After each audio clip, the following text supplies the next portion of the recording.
there are a number of considerations that we have when we're setting up a training.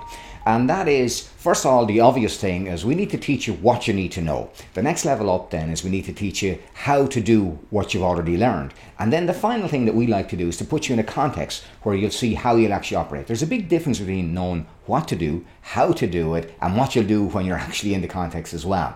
So say, for example, take leadership. Now, the way leadership operates, there's basically 4 elements to leadership. The first element in terms of leadership is how do you manage yourself? How do you manage your emotions? Second one will be how do you manage others? How do you manage the interaction with others and the conflicts and the challenges of dealing with that as well?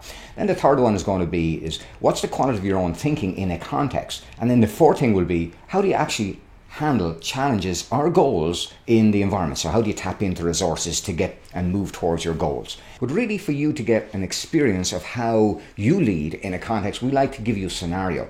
Say, for example, and these scenarios are playful scenarios, but the reality is it lets you tap into and see a mirror reflected on yourself of how you'd actually manage a context. How would you lead a context? How would you lead a group? So let's create that scenario now. This is something I'd suggest that you do, say, with a work colleague or workmate, perhaps during your tea break or coffee break or lunchtime. Assume that you are now in charge of everything. Basically, you're taking the role of God, and you have the powers of God as well. So what I want you to do is to decide that you are God. This is the world as it is. Now, what are you going to do? Are you going to, say, remove violence from the world? Are you going to remove aging from the world? Are you going to remove death from the world? Are you going to make it all peace and love and light and harmony in the world? How are you going to manage this now that you're in charge? And remember, whatever you do, it's going to have consequences. So let's say, for example, that you remove violence. So now nobody can be violent. It's all peace and love and goodness and harmony and health. And you can extend this to the animal kingdom. So now there's no more, predators don't operate in the same way anymore because they can't use violence.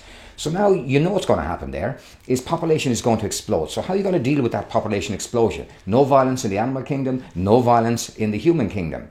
So now what happens if someone comes into your home and decides they like what they see and it's all love and light, so they choose to live there? How are you going to deal with that? Now you're God, so you've got to decide how you're going to deal with that tension or that conflict in that environment there. You'll begin to see the form of leadership that you choose and the type of values that you operate. And remember, you've got to operate in a space of producing solutions to those challenges as well. So how are you going to solve it?